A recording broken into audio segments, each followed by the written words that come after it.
تو ہماری کہانی ہے زبان کا زخم۔ کہا جاتا ہے ایک لکڑہارا ہر روز صبح اٹھتا، ناشتہ کر کے کلہاڑی اٹھاتا اور گاؤں کے قریب جنگل میں لکڑیاں کاٹ کر شام کو واپس گھر آتا تھا۔ یہ اس کا روزانہ کا معمول تھا۔ جنگل میں ایک شیر اس کا دوست بن گیا اور آہستہ آہستہ ان کی یہ دوستی مضبوط ہوتی گئی۔ آخر ایک دن لکڑہارے نے شیر کی دعوت کی اور اسے گھر لے آیا۔ اس کا خوب اکرام کیا، اچھی طرح کھانا کھلایا پلایا اور اسے خوش کر دیا۔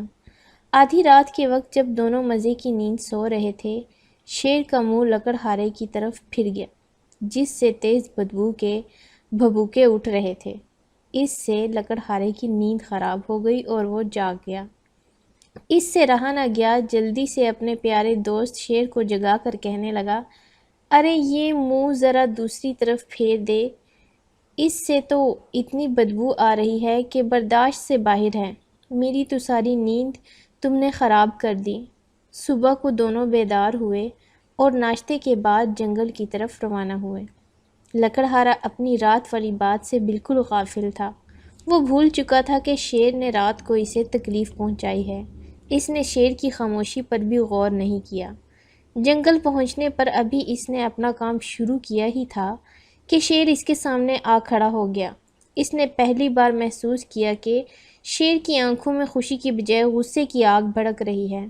اس سے پہلے کہ وہ کچھ پوچھتا، شیر نے کہا، یہ کلہاڑی میرے سر پر مارو، ورنہ میں تمہیں چیر پھاڑ کر رکھ دوں گا۔ یہ سن کر وہ حیران و پریشان ہو گیا۔ اتنی گہری دوستی اچانک دشمنی میں کیسے تبدیل ہوئی؟ اور بھلا میں اپنے عزیز دوست کے سر پر کلہاڑی کا وار کس طرح کر سکتا ہوں؟ مگر دوسرے ہی لمحے شیر کو مزید غضبناک دیکھ کر چاروں ناچار اسے یہ وار کرنا پڑا۔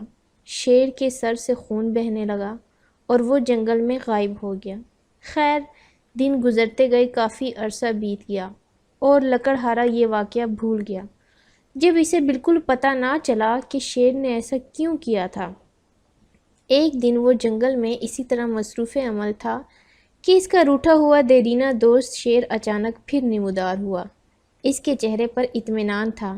الیک سلیک کے بعد شیر نے اس سے پوچھا، میرے سر پر زخم کا نشان دیکھو، ابھی تک موجود ہے یا مٹ چکا ہے؟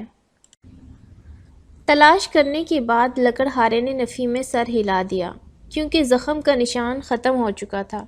اس پر شیر کی آنکھوں میں آنسو آ گئے اور کہنے لگا، دوست، میرے سر پر تم نے کلہاڑی سے جو گہرا زخم لگایا تھا، اس کا نام و نشان بھی مٹ چکا ہے، مگر وہ زخم جو تم نے رات کو یہ کہہ کر اپنی زبان سے میرے دل پر لگایا تھا کہ ارے یہ منہ ذرا دوسری طرف پھیر دو، اس سے تو اتنی بدبو آ رہی ہے کہ برداشت سے باہر ہے، وہ زخم کا نشان ابھی تک تازہ ہے، ابھی تک ہرا ہے، وہ چوٹ اب بھی میرے دل پر روز اول کی طرح تر و تازہ ہے۔